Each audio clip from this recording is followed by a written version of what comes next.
Thank you all for joining us here at I-80 Sports, where today it's our Week 2 recap of the NHL season thus far, and we've got a little bit to catch up on here. So once again, guys, thank you all for joining us again here at I-80 Sports.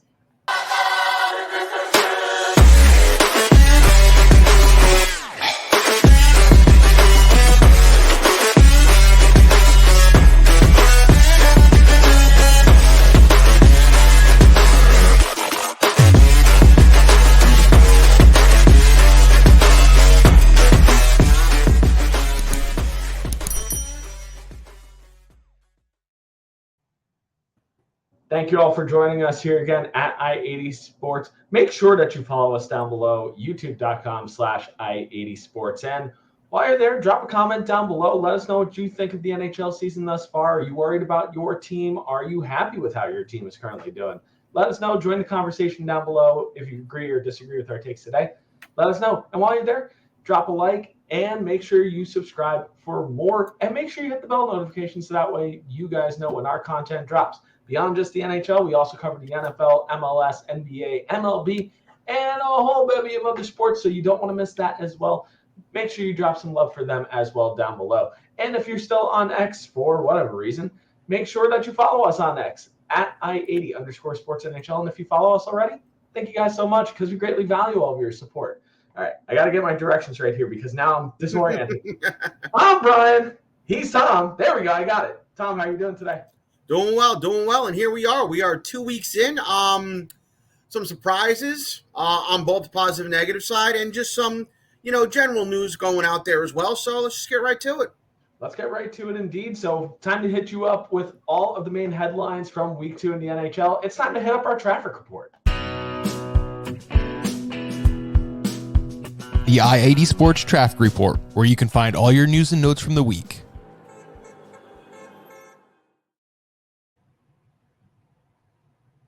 Of course, is the top NHL stories of this week. And coming into today, which is Thursday here, if you're currently watching this video, not a whole lot went on throughout this week. I was really grasping at straws. And then we got our big headline from today. Breaking news somewhat, because it just broke hours before.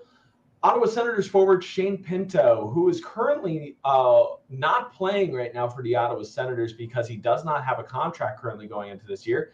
And now we may know why, because Ottawa Senators forward Shane Pinto has been suspended for 41 games. That's 4-1 for violating the league's gambling policy. This is the first time that I've actually seen this occur in the NHL. We're so used to seeing this lately in the NFL, the NBA really cracking down on gambling policy. This is probably the first time I've seen in the NHL like a major player like this actually the hammer getting dropped down by Gary Bettman. Shane Pinto has also said that he is not going to try to appeal this suspension. He is going to serve this 41-game suspension. Tom, what's your immediate thought to this? How does this impact the Ottawa Senators, and how does this impact a contract getting done for Shane Pinto? Well, the contract thing is now on the shelf, and now he's probably going to wind up getting a lot less than he wanted because of what he did. Now, I don't know if he's obviously not going to appeal it, but what I don't understand is if you were sitting there waiting for a new deal, why would you even do things like this with the risk of getting suspended? I don't understand it. And I'm going to eat my words a little bit here. Last week, I was singing Ottawa's praises, but I'll tell you what, they've come back down to earth a little bit. They really have. They are, I'm trying to see what they are in their last 10. I can't see it right now. Hold on. Let me just. Well, more recently, a big loss to Buffalo on Tuesday. Yeah, that's what I'm saying. Hold on. I'm just trying to pull their schedule up. I wish the league site would work a little better when you click on a team and you could find out, get their last 5 to drop down. That obviously doesn't happen, but you know what? They were a juggernaut, a powder keg last week. And then, after a loss on Saturday afternoon to the Detroit Red Wings, they lost again to Buffalo again, and now they're back at 500, the Senators, after me singing their praises last week. And now you sit there and go, well, maybe this is something they could have taken care of if the red flags arise. Now, I'm not saying you're 500 in October. Your season is definitely not over if you're 500 in October. But, say they go out there and lose tonight to the Islanders, and then they lose to Pittsburgh on Saturday. And just say, they got some games coming up against their provincial rivals, the Maple Leafs, and Tampa Bay, who's still pretty good, and Vancouver, who I'll talk about later, who I think is playing fairly well. You lose a couple of those games, and you're more than a few games under 500, and then the option that was there to say, okay, let's get our what's in gear and get Shane Pinto signed, and let's get him talking. Well, now that's out the window. So it's very interesting. I don't understand why he would do it in terms of needing a contract. And now the Senators could find themselves in trouble, but I'm not going to say that's a definite thing as of yet because it's still the end of October. Yeah, I mean, there's a lot to digest with this. I mean, it's obvious why Ottawa realistically hadn't got a contract done with Shane Pinto simply because they had one of their top forwards in center, Josh Norris, coming back from injury, which held him out for a long period of time last year, almost a majority of the 2022-2023 NHL season. So getting him back and putting his contract on the books really put a major damper on getting Shane Pinto's contract done before the season began. Ottawa was going to need to try to move money out. I alluded to the fact that maybe they had to really consider sacrificing one of their younger guns in Drake Batherson to get that done realistically. And we were looking at cap friendly on that last week. With this suspension, this affects Ottawa because obviously now Shane Pinto is going to be, even if he ends up signing a contract at any point right now, he's on the shelf for 41 games minimum right now. And we're talking about a guy whose potential could be your number 2 center once he's fully ready and developed. Realistically, right now, he's your 3rd center on this team, maybe even 4th center on this team. But you hate to see a guy that played 82 games last season with the production that he did in a rookie season lose half a season of development for something that could have easily been avoided and something that is a consequence to his own actions. So it hurts Shane Pinto and the contract that he's looking to get. It hurts the Ottawa Senators because it happened on their watch, and it certainly makes them look foolish and management look foolish. So it's consequences on both sides right now, and it's bad on Ottawa because now you're going to be missing one of your centers, one of your top centers for the foreseeable future. We won't see him until at least after the All-Star break, if at all this season, if a contract gets done. So more on that as it develops. I told you guys last week that we would kind of be following this last week. And certainly now with this suspension, we're going to be following this a little bit longer now. So I guess we're going to see what happens going on from here. Speaking of suspensions, because Shane Pinto was suspended 41 games, we have a lighter suspension to note here. Calgary Flames defenseman Rasmus Andersson has been suspended for 4 games without pay for charging Columbus Blue Jackets forward Patrick Laine.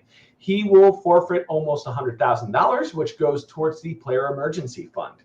And in recent days, Rasmus Andersson has appealed his suspension with the league office with Gary Bettman, the commissioner of the NHL. And, he lost that appeal, and he's going to be serving his full 4-game sentence because of that. So, Tom, much ado about nothing here. Did you end up seeing the hit or not? I actually didn't see the hit, but it seems right for charging a guy. He's on the IR right now. You injure him, 4 games, $100,000 fine. Seems like the right thing for me. Let me see if I could just pull it up real quick, just so from my view, from watching the highlight, it was an aggressive play. He kind of, leapt from his shoes on that hit. And it's not a soft call. Patrick Laine, as we're going to allude to in the injury report, he is going to miss a little bit of time as well from this hit. And Rasmus Andersson, I think this is the proper sentence. I think the league is trying to crack down on purposeful injuries and, players kind of leaving their shoes to take a guy out, especially somebody of the talent level of Patrick Laine. They're trying to protect their top players in the NHL. I just saw it now. He came across the ice. Forget about it. That's a suspension. Yeah, he came across the ice and left his feet. Yeah, it's pretty bad. It is a pretty bad hit. If you want to look up Rasmus Andersson charging Patrick Laine. You should be able to find it pretty quick. But looking at it on your own time, everybody else listening out in TV land and streaming land. Moving right along here on our top stories. And like I said, we were kind of grasping at straws here. So with that being said, we're going to move away from top stories. We're going to make this a little bit of quick hits right now because they are really kind of quick hits on these last two. Boston Bruins forward Jake DeBrusk was held out of Saturday's win against the LA Kings after being late to a meeting. And this is just a continuation of Jake DeBrusk's follies from the past year. This is a player that is still kind of struggling to find a scoreboard as of late. And you got to think that Boston, could be on the rumor mill with Jake DeBrusk and maybe trying to move that contract out, maybe, looking to potentially, get an upgrade at center if they possibly can. And maybe Jake DeBrusk is the player that they sacrifice to do so. Not that it really impacts Boston right now because they're doing just fine with the center depth that they have right now because they're proving that good defense is just enough to be undefeated at the moment. So moving right along here. Congrats to Anaheim Ducks forward Leo Carlsson for scoring a goal in his NHL debut. Congratulations to him. Congratulations to Columbus Blue Jackets forward Adam Fantilli for registering his first point with the Columbus Blue Jackets and the first point of his career as well.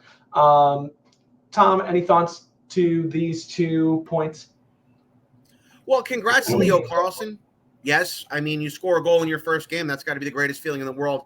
As far as Jake DeBrusk is concerned, you can say what you will about him, but the Bruins are off to a great start, yes, but he's still a player I think they definitely still need. I don't think that's somebody they can trade right now.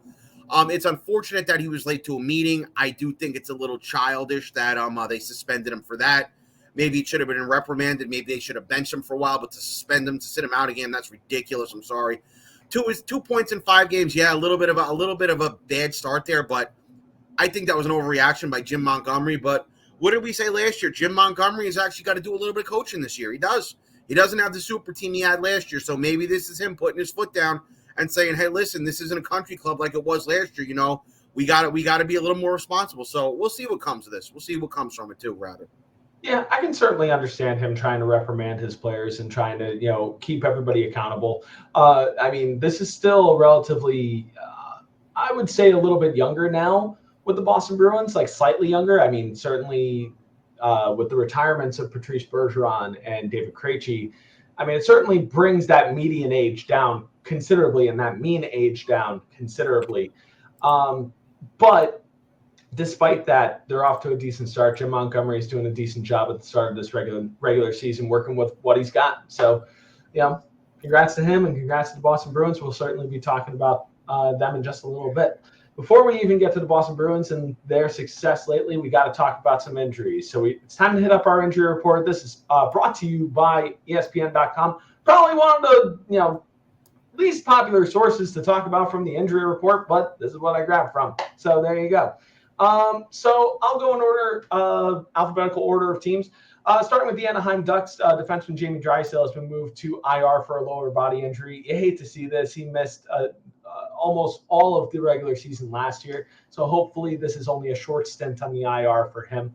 Arizona Coyotes forward Jason Zucker has been placed on IR for an undisclosed injury. This is also why I'm saying that ESPN is also probably not the best source for this because a lot of my injuries this week are undisclosed, and I just didn't have the time to look up what actually happened with each player. You can certainly let me know down below with what's going on with each player, if it's serious or if it's not. And certainly I'll do my research a little bit more next time when I don't have a lot of work to do. So there you go. Boston Bruins forward Jacob Lauko and Milan Lucic are also currently out for undisclosed injuries. They are not currently placed on IR as of this afternoon. It seems like they are just currently day-to-day. Buffalo Sabres forward Matthew Savoie has been sent to the AHL for a conditioning assignment, so it seems like he's close to returning. We'll see how he factors into the NHL lineup as he gets closer to a return. Calgary Flames forward Adam Ruzicka is day-to-day with an undisclosed injury. Samuel Honzek, currently laboring a lower body injury, is expected to miss 6 to 8 weeks with that lower body injury, which has been reported by Steve Ewan of the Vancouver Province I apologize also for my voice. I've just been losing it all week. So you get to deal with my throat clearing while we do this. The Carolina Hurricanes, defenseman Brett Pesce has underwent surgery Tuesday due to a lower body injury, and the Hurricanes announced Wednesday that he's expected to miss 2 to 4 weeks. Forward Andrei Svechnikov, laboring a knee injury, hasn't been ruled out for Thursday's matchup with Seattle. Head coach Rod Brind'Amour told reporters, quote, "When he gives us the green light, we'll definitely chuck him in there. We're counting the days, whether it's tomorrow or the next game. I think we're definitely right around the corner," per Walt Ruff of the Hurricanes official site. So that's exciting to potentially see. Also, per Walt Ruff of the Hurricanes official site, Ryan Suzuki is not close to returning to action just yet. Head coach Rod Brind'Amour has stated that the shoulder still needs a significant amount of time to heal, so he's not close to returning to action just yet. I'm not clear on if he has started hockey activities just yet. I don't know if he's still working out off ice at the moment. To the Chicago Blackhawks, top line forward Taylor Hall has been placed on IR with a shoulder injury. And so it begins for Taylor Hall and the stints on the IR. To the Columbus Blue Jackets, defenseman Zach Werenski was activated off IR from a quad contusion. And as we mentioned before, Patrick Laine currently on IR because, well, somebody leaving their shoes and charging him will usually do that. Down to the Detroit Red Wings, Alex DeBrincat, second in points on the team at the moment, is a game time decision tonight after being day-to-day with an illness. But according to most reports, it's likely that he does play tonight. To the Edmonton Oilers, and this is a killer for them, top forward and probably top player in the NHL, Connor McDavid, is out 1 to 2 weeks with an upper body injury. And news was so light this week that that's almost all we heard about this week. To the Florida Panthers, Alexander Barkov, who missed Tuesday's 3-1 loss to San Jose because of an illness, is, quote, feeling better Thursday and might skate Friday, per Katie Engelson of Bally Sports Florida. However, Sam Bennett, who's been laboring a lower body injury, took part in Thursday's practice. Not clear on if he's ready to return just yet. We could still be a few days away from that, or maybe even a week or so away from that. To the Minnesota Wild, Frederick Gaudreau is currently out day-to-day with an undisclosed injury. Jared Spurgeon has been placed on injury reserve, also with an undisclosed injury, even though I probably remember what that injury is, but I can't remember at the moment. Matthew Boldy, laboring an upper body injury, will travel with his teammates during Minnesota's upcoming 4-game road trip, according to Michael Russo of The Athletic. To the Montreal Canadiens, defenseman David Savard is out 6 to 8 weeks with a broken left hand. He has expressed how disappointed he is by this and how it kills him that any momentum that Montreal has gotten over the past few games has just been, shot with this injury in general. Whatever momentum they even had. The Nashville Predators, forward Cody Glass is currently day-to-day with an undisclosed injury, and Luke Shen has been placed on IR with the injury that I discussed last week. If you want to look that back up from that video, go back to the Week 1 recap. I can tell you exactly what that injury was.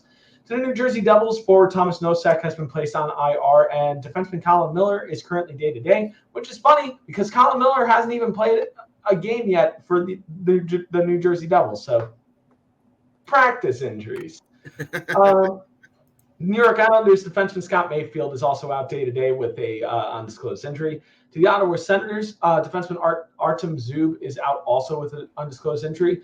Good news for Philadelphia Flyers fans. Rasmus Ristolainen, head coach John Tortorella told Kevin Kurtz of The Athletic on Tuesday that Rasmus Ristolainen suffered a setback in his recovery. So don't worry, Flyers fans.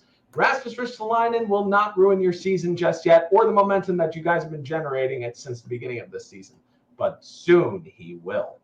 And then also defenseman Mark Stahl has been placed on injury reserve with an undisclosed injury as well. To the Pittsburgh Penguins, defenseman Mark Pysyk skated prior to Pittsburgh's morning skate Thursday, though head coach Mike Sullivan told reporters, quote, his status hasn't changed since this lower body injury. Per Penguins play-by-play announcer Josh Getzoff. Also, John Ludwig is also out with an undisclosed injury. To the San Jose Sharks, defenseman Nikita Oktakyuk has been moved to the AHL for a conditioning assignment, so he's that much closer to returning to NHL action. The Seattle Kraken forward Andre Burakovsky is out 6 to 8 weeks with a scary incident from Saturday's Rangers game with a pretty nasty hit to him. Forward Brandon Tanev has also been placed on IR with an undisclosed injury. Down to the Vancouver Canucks, forward Vasily Podkolzin is out with an undisclosed injury, and Teddy Bluger is currently day-to-day with an undisclosed injury. To the Vegas Golden Knights, Alex Pietrangelo and Nicholas Waugh are both day-to-day with an undisclosed injury. To the Washington Capitals, Nick Dowd and Rasmus Sandin are both day-to-day, although Rasmus Sandin did take part in last night's 6-4 victory against the New Jersey Devils. Goaltender Connor Ingram has been placed on IR with an upper body injury. And, well, they didn't miss him too much last night after I'm blanking on the goaltender's name. Oh, man, I got to look this up real quick because it's actually a pretty fun story. Hunter Shepard. I didn't want to reverse his name. I was about to say Shepard Hunter, and I knew that wasn't the right name. But Hunter Shepard winning his first NHL matchup last night, so congrats to him. Tough for me to watch as a Devils fan for sure, but the games keep on rolling. Really look up his stats down in the AHL with the Hershey Bears. Really not a bad goaltender at all. NCAA championship winner. Also Calder Trophy. What do you mean? AHL Calder Cup. Winner. Calder Cup, rather. I was just like Calder Trophy. It's not the Calder Trophy. But yeah, also Calder champion down in the AHL as well. So who knows? Maybe a Stanley Cup on the horizon. Oh, who am I kidding? It's the Washington Capitals right now. It's not 2019 anymore. And lastly, the Winnipeg Jets. Gabriel Velarde is still out, and so are the fans. So a lot to cover there. But we're starting a new segment right now that I meant to introduce last week, but I forgot. Ever forgot? Happened to me.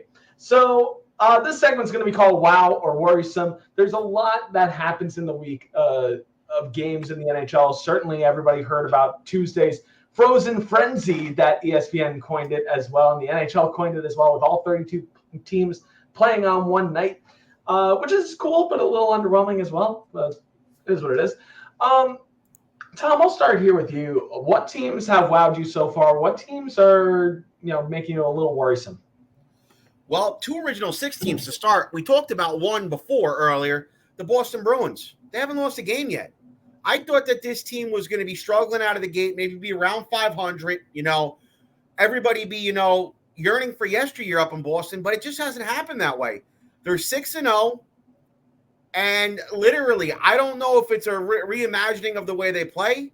I don't know if it's Jim Montgomery's coaching style. I don't know if it's just a veteran presence that's left there with a guy like Brad Marchand. I don't know. But they're 6-0 to start. I would have never, ever, ever thought this about them. Never in a million years would I have thought they'd be starting off this well. And I said before, I don't know if this is going to be a seamless transition like it was in the 70s from Esposito and Orr to Lunch Pail AC when Don Cherry was coached with guys like Jean Rattel, Brad Park, Stan Jonathan, Mike Milbury, you name them, they had them, Terry O'Reilly. But it's kind of looking like that a little bit. I lost at the same time. We're only in the end of October, but wow. Wow would have started by the Bruins. I thought they wouldn't even make the playoffs. But right now it's looking like they probably might. But like I said, we got to see how the rest of the year goes. On to another original 6 team that I didn't think I'd see this much from. The Detroit Red Wings, another one. Another team that's wowing me. I can't even believe what they're doing. And as much as I hate to say it, the Red Wings, as good as they are, and they are starting off very well, 5-1-1, they're reminding me a little bit of those great Ottawa Senators teams from the mid-2000s with Spezza, Heatley, and Alfredson as their first line, and you had a guy like Chara on D. Their first line, let's not beat around the bush. It's great with Alex DeBrincat, Dylan Larkin, and Lucas Raymond. It's a great first line.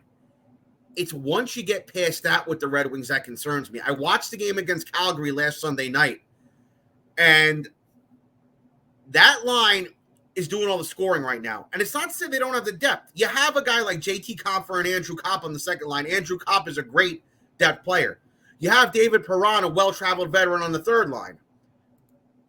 You have, I guess, a decent fourth line with Klim Kostin. It's decent. It's not great.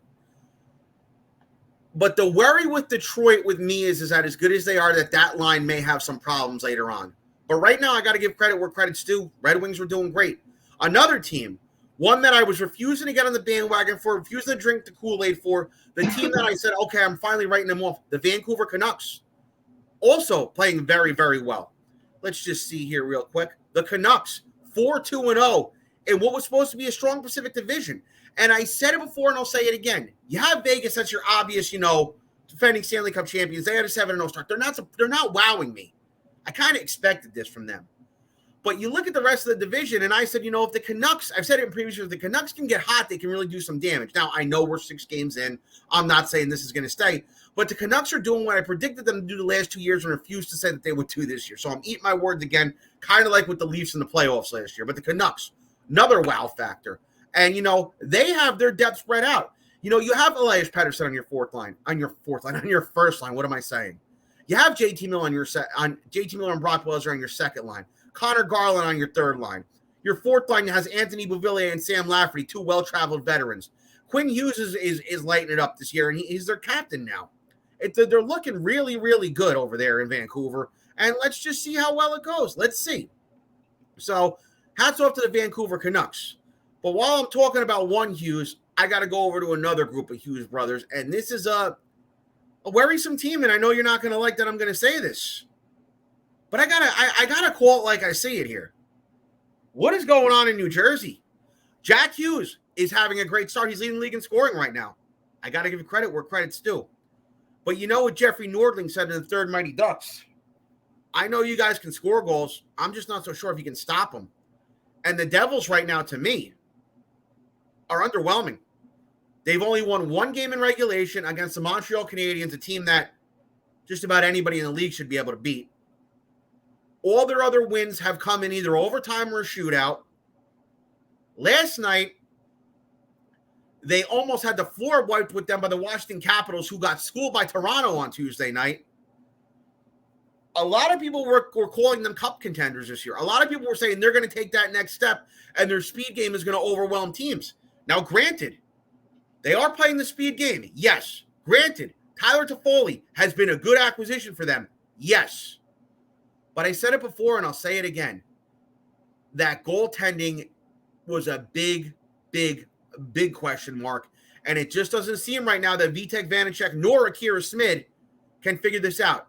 Smid's praises were sung last year in the Rangers series. I had to sit there and watch it and get very mad about it.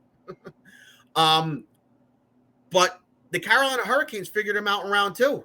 And now I think a lot of other teams are figuring him out as well. And the fact of the matter is this, is that what are the Devils going to do about a goalie? Because those Connor Hellebuck rumors are now put to bed. He's inked long-term up there in Winnipeg. So the trade for him is not happening, at least not right now. So they're a team that out of probably any team in this league right now is having me scratching my head going, well, what's going on? What's going on with them? I mentioned Ottawa before. Ottawa was 500, but at the same time, Ottawa didn't have a wow year last year like the Devils did. So I don't know if the Devils have to hit the panic button yet, but there is some cause for concern when you can only win 1 game in regulation there. As far as the Edmonton Oilers are concerned, McDavid out, yes. But the Oilers, it's yet again, it's the same thing. It's like, how many times are you going to touch the hot stove and get burned before you realize you shouldn't touch the hot stove anymore? How many times are you going to turn the shower up to extremely hot or extremely cold, and then when the water hits your skin, jump backwards and yelp? You put your 3 best players on your first line. Your goaltending is suspect. You have nothing that resembles a number 1 defenseman. Your depth is okay on your forward line. It's okay. But it's yet again, the Oilers just can't seem to figure this out. They just seem to think that McDavid and Draisaitl will do it all. And here they are. And now McDavid is out. And I'm sure the league and Canadian TV and Connor McDavid And the Oilers and Flames are all very pissed off right now that McDavid is not going to play in this outdoor game on Sunday night, because that was the main draw for this Heritage Classic in the Battle of Ontario, is to have McDavid out there against the Flames in a Battle of Ontario. I'm the Battle of Ontario, Battle of Alberta, not Battle of Ontario. That's something we'll probably talk about later on. Probably not tonight, though.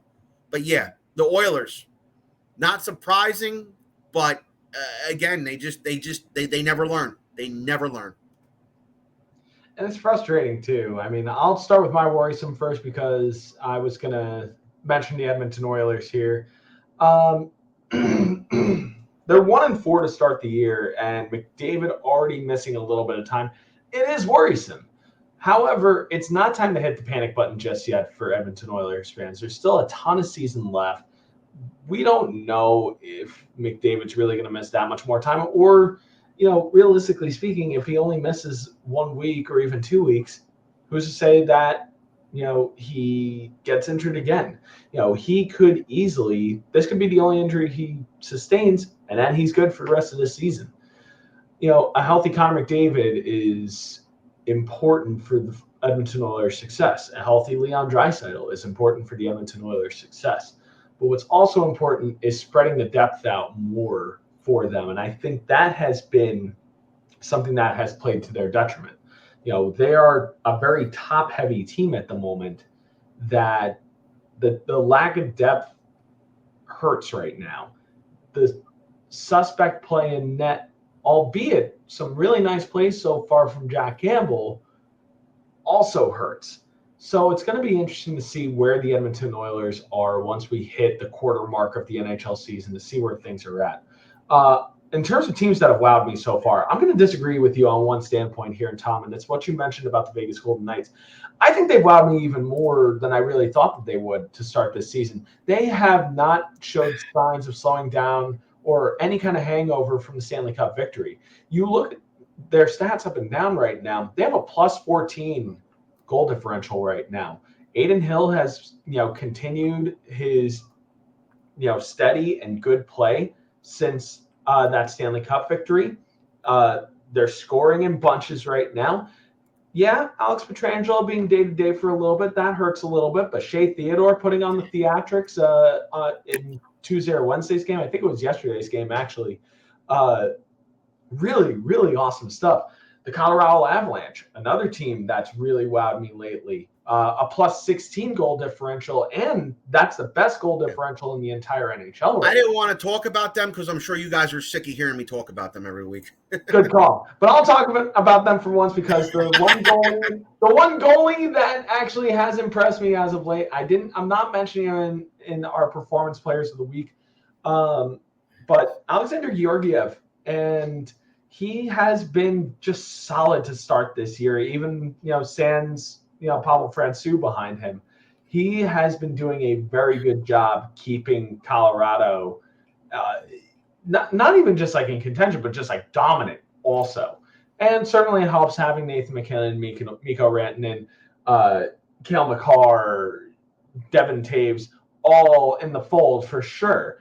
But this team is built for success. They are built strong from line 1 to 2 to 3 to 4. That defense is strong too. And Alexander Georgiev holding it up in net, it makes all the difference right now for the Colorado Avalanche for sure. The Detroit Red Wings, Tom mentioned it before, but I'll mention it here. I mean, two of your top players right now are 2 and 3 in points right now in the NHL, respectively, and Dylan Larkin and Alex DeBrincat. Alex DeBrincat, who currently leads the NHL in goals with 9 goals. Fantastic stuff from him to start this year. The Boston Bruins, what more can be said? I really didn't expect to start like this, but then again, I didn't expect them to have such a monstrous season at the beginning of last season. So I'm just slowly learning that I should really stop doubting the Boston Bruins at this point. At some point, it's going to come back to bite me. On to the Devils, because I feel obligated to speak about this. Watching last night's roller coaster was rough. Wednesday night's loss to the Washington Capitals was an absolute roller coaster. And it was also very interesting that every single goal last night was scored on one side of the ice. So people watching and spectating from that side of the ice got quite the hockey game last night. Just play half ice, red line takeout. Yeah, exactly. Just play Pee Wee. Just play Mighty Mites at that point. But it does bring about a very glaring issue for the New Jersey Devils right now, and that is they're scoring plenty right now. They're doing just fine in the point department for the entire team. You have 4 players right now that are at or over a point per game. That's Jack Hughes, Jesper Bratt, Tyler Toffoli, and Dougie Hamilton in that order right now. But the goaltending has been suspect. Vitek Vanacek has done a relatively decent job so far, albeit the 1 or 2 blow-ups that he's had so far this season. The one that is worrisome to me right now is Akira Schmid, and I really do like the guy. I like him as a goaltender, and I like him off the ice as well. I'm just wondering if he needs a little bit more time to fester in the AHL and get his confidence back, get his play back. Currently, your options in the AHL to come up in his place are not ideal, but they're guys with NHL experience. And probably the more likeliest person to come up with the most NHL experience right now is actually an old fan favorite for New Jersey Devils in Keith Kincaid. And though it may not be ideal, you at least as a Devils fan know what you're getting out of him at that point. You at least know what to expect from Keith Kincaid. You don't want him necessarily coming in relief of Vitek Vanacek. It would mean that Vitek probably has to play the majority of the games and probably play 80% of the time. And then it becomes a question of maintenance later on in the season. But you got to stop the bleeding at this point. I mean, Lindy Ruff had the New Jersey Devils last week bag skate after a really bad loss on a Monday night last week. And you got to start thinking, this is a team that's mature enough now that, you can't be dropping these roller coaster games. And to only win 1 game so far, in regular time, for a team that's supposed to be a Stanley Cup contender, that's rough to see to start this season. I'm not ready to hit the panic button, but there are certainly players that need to step up their game. The goaltending needs to step up their game. Defensively speaking, the defense has been pretty steady to start the season. Big glowing remarks to Kevin Ball to start this season. I think he's been the best defensive defenseman right now for the New Jersey Devils, and it might not even be close. John Marino, he's off to an okay start, but I feel like he doesn't have the same pep in the step to start this season. I want to see a little bit more go from him and more urgency in his own end at the moment. Jonas Siegenthaler has also made 1 or 2 bad mistakes to start this season, but he made a few bad mistakes towards the end of last year too. I hate to see it continue here. Luke Hughes, offensively, he's been decent so far. Defensively, and yeah, he has Brendan Smith playing with him, but you can't blame everything on Brendan Smith. Luke Hughes is going to learn the hard way to play the defensive end in his own zone better and be more defensively responsible. And he's learning the hard way right now, and he's going to take his bumps and bruises. And, we as Devil fans need to understand that, and we need to be patient with that. Other than him on the offensive side of things, I want to see a little bit more from Dawson Mercer. He's doing a lot of the little things really, really well. His forecheck has been fantastic and highlighted in Washington's game yesterday. He's making good outlet passes. He's making good choices in the neutral zone, but it just hasn't translated to the back of the net. And especially for a kid in the contract year, you got to think it's kind of in the back of his mind right now and playing some mind games with him. So I want to see him get it going. Timo Meier, as much as Devils fans have been ragging on Timo Meier in the signing, $70 million in the offseason, he has 5 points to start this year. I want to see a little bit more from him, though. I want to see him find the back of the net more. I mean, he has 1 goal and 4 assists to start this year. I want to see a little bit more production. What more can be said, though, about Jack Hughes and Tyler Toffoli? That is a deadly tandem right now in the NHL. And it's, it's going to, right now, kind of segue us to our high-performance players of the week. So why don't we get into that? Here are our top players of the week, highlighted from High Performance. Your I-80 Sports High Performance Players of the Week. Well, I'm going to go first here for once because, I feel like I was just talking about him. But what more can be said about Jack Hughes to start this year? 17 points in his first 6 games. We haven't seen a start like this since 1995 when Mario Lemieux did it with the Pittsburgh Penguins. And in his first 5 games, he had 14 points, which was 1 point shy of the NHL record for a player under the age of 22. That, of course, held by Wayne Gretzky. So Jack Hughes, he is really, really, I could say so many words.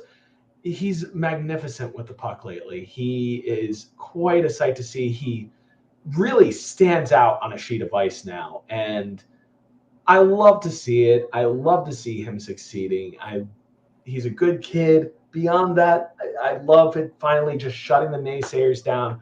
You know, back in 2019 and 2020, saying that this kid was going to be a bust, that he was soft. He's playing with a lot of heart, and he plays a really hard game, and it's amazing for a guy of his stature. It really is. Tyler Toffoli, I also want to highlight here from New Jersey Devils. 5 goals in 2 games, highlighted also with a hat trick against the Montreal Canadiens on Tuesday, and then 2 more goals against the Washington Capitals last night. 6 goals to start this season for Tyler Toffoli. He's at a goal per game pace right now. Lastly, for me, who I want to highlight here, Alex DeBrincat has gotten quite a bit of love lately around the NHL for his hot start. But how about his line mate and fellow captain, Dylan Larkin, for leading the Detroit Red Wings in points thus far with 14 points in his first 6 games as well. Stellar start for Detroit Red Wings, and stellar start to all these players that I mentioned. Tom, who are your players of the week? Well, a bit of a homer alert here, and while it's not as big as Jack Hughes, I like what I'm seeing from Alexis Lafreniere over the last couple of games. For all the people calling him a bust, saying he was spoon-fed his whole life, he never earned anything. Well, I love the way the line's playing him, Filipino, and Artemi Panarin. The way they open up the ice and find room and find gaps and find angles is amazing. The way they played against Seattle was great. You saw Panarin have 2 goals that game. The way they played against Calgary the other night, I loved. Lafreniere had a goal on the power play. And oh my God, figure this one out, David Quinn and Gerard Gallant. It's funny. You give him some time on the power play. You give him some time in the top 6, and look what he does. Now, granted, he's only got 3 points. He had an assist on the Panarin goal in Buffalo. They just didn't credit him with an assist. He should definitely have 4 points in 6 games. Now, it's not a world beater like Jack Hughes' but I've said it before and I'll say it again. He doesn't need to be a world beater right now. But it's just funny. You give him some time in the top 6, and look what he's doing. He's contributing. Maybe not dominating, but contributing. I like it. I'm going to go over to the Vancouver Canucks now. Elias Pettersson, 10 points in his first 6 games. Pettersson leading the Canucks. Canucks doing good things. We'll see what happens. And, well, on to the Detroit Red Wings. I'm going to go with their whole first line. Why not? Why not? Lucas Raymond, point per game. Dylan Larkin, 14 points in 7 games. Alex DeBrincat, 13 points in 7 games. You know who this reminds me of? Famous line in Detroit from about 70 years ago. The production line, which was Ted Lindsay, Sid Abel, and Gordie Howe. Eventually, Sid Abel got old, and Alex Delvecchio slotted in the center ice position. But those guys were always near the top of the scoring race. The Yzerman years, not really so much. And there really wasn't, during those Yzerman years, there really wasn't a dominant line in Detroit. Usually Yzerman, Fedorov, and Shanahan all played on separate lines. The only consistent line in those years was the grind line with Darren McCarty, Kirk Maltby, and Chris Draper, and sometimes Joey Kosher would be in there too, but that was more of a 4th line. But yeah, you want to harken back with Detroit, harken back to the 50s. Their heyday, but their first heyday in Detroit. And that's what this kind of reminds me of. Alas, a little worried about Detroit and their depth. The Patrick Kane rumors ring a little loud with them. I don't think that's going to happen with Detroit, though. I just don't see it. And it's funny that you mentioned like Detroit's production line and talking about how Detroit's hot start is certainly attributed to this first line. And although the Devils are not off to the hottest of starts, they're actually second in the Metropolitan Division right now, tied with the Philadelphia Flyers of all people right now, as well as 1 or 2 other teams. How about the Devils' top production in their top line as well? We mentioned Jack Hughes with 17 points. Tyler Toffoli's total points right now, besides his 6 goals, he's also tallied 3 assists, so he also has 9 points to start this year. And the other player who I haven't mentioned here, Jesper Bratt on that top line as well. 10 points to start the season as well. that top line has been everything and more to start the season. And I mentioned it last week in our question of the day, which once again segues to our question of the day to round out this episode in just a little bit. But last week's question of the day was who has the best top line in hockey right now, and I mentioned the Devils. And yeah, I mean, the production of that line has been stellar to start this season. And I mean, Jack Hughes, 17 points in his first 6 games, will do that for the production for sure. But we have a different question of the day this week, actually coming courtesy of, me, because I always kind of have this in the back of my mind. And Tom, I'm going to turn it over to you to give us your answer. But who are your top 5 goalies right now in the NHL? And the caveat is healthy. And plays a role. Don't worry about that, because the one obvious injured one I think has taken a step back in the past years anyway. So my number 1 guy is going to be obvious, Igor Shesterkin, because he's Igor Shesterkin and he plays for my favorite team, and he's just a very good goalie. And he didn't have the greatest of games against Nashville last Thursday night, but he did have a solid performance against Calgary on Tuesday night, and he should get to start in Edmonton tonight from what I'm hearing. Second guy, Ilya Sorokin. For a team that's a little bit offensively starved like the Islanders, he's a huge backbone to them. Kind of reminds me of the Rangers with the Lundqvist years when you had a superstar goalie and kind of middle of the road everywhere else. So Ilya Sorokin. Up in Winnipeg, Connor Hellebuck. He got that big contract for a reason. He's definitely not a bad goalie, so Connor Hellebuck. And then I'll go over to Boston. And right now, this is their biggest strength, because you look what you lost in the offseason. You lost Bergeron. You lost Krejci. You lost Tyler Bertuzzi. You lost Taylor Hall. And you lost Nick Foligno. You lost 5 players. So right now, the strength for the Bruins right now is going to be from the net out. And in that net is something they didn't lose, and that's that 2-headed monster, which they've had now for the last 2 years, of Linus Ullmark and Jeremy Swayman. So I'm including them in there because let's just say that's the straw rather that's gonna stir the drink in Boston this year. There's no 2 ways around it. That's a stir that straws the drink. Exactly. My list is somewhat similar, but I will say for me, Andrei Vasilevsky would be on this list if he was healthy right now. He would probably round out the top 5 for me right now. I'll also say it was really difficult to leave this particular goaltender off the list, but I gotta mention him though. Honorable mention, Juuse Saros, because I mean he's a big reason why Nashville is a decent team year in and year out right now. But here's my top 5. I mean, it's not much different from Tom's, although I do include one other player here. So my top 3 is the same as Tom's. Igor Shesterkin is my number 1 because, I mean, if you ever watch the guy, he is fantastic. Not too far behind, though, I will say, and maybe in a year or two's time, maybe my opinion changes, Ilya Sorokin for the New York Islanders.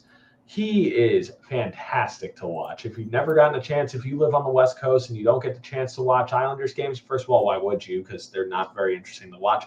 But if you're going to watch Islanders games, watch Ilya Sorokin. He is a ton of fun to watch. He's a very athletic goaltender, and he's absolutely my number 2 right now. Maybe in a year or two's time, maybe he's my number 1 if he keeps developing the way he is. Number 3 is also Connor Hellebuck. He is America's best goaltender right now for sure.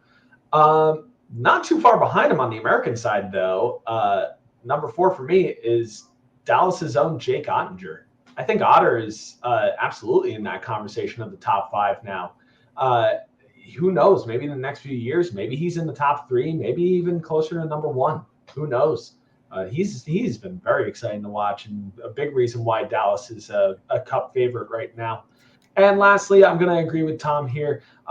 Linus Ullmark for me is number 5 in the NHL, and it still pains me to say that because the Devils could have had him, a year and a half ago, and they didn't jump on that, and it still makes me mad to this day.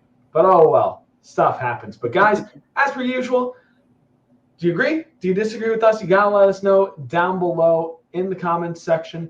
And while you're there, make sure you drop a like and also subscribe. below, youtube.com/IAD Sports. Hit the bell notifications so that way you guys know when we drop videos. We try to drop videos weekly to give you the highlights of the NHL regular season as well as the postseason when it finally rolls around. If you're on X and don't currently follow us, make sure you follow us down below at I80_sports NHL. And if you follow us already, thank you guys so much because we greatly value all of your support. But it's time to stop talking. It's time to keep watching. Make sure that you keep watching and support your favorite NHL team. Don't be that bad fan that completely trashes your team in comment sections on social media. Don't be that guy. And until next week when we give you our Week 3 recap, I'm Brian. He's Tom. This has been yet another episode of NHL on I80 Sports.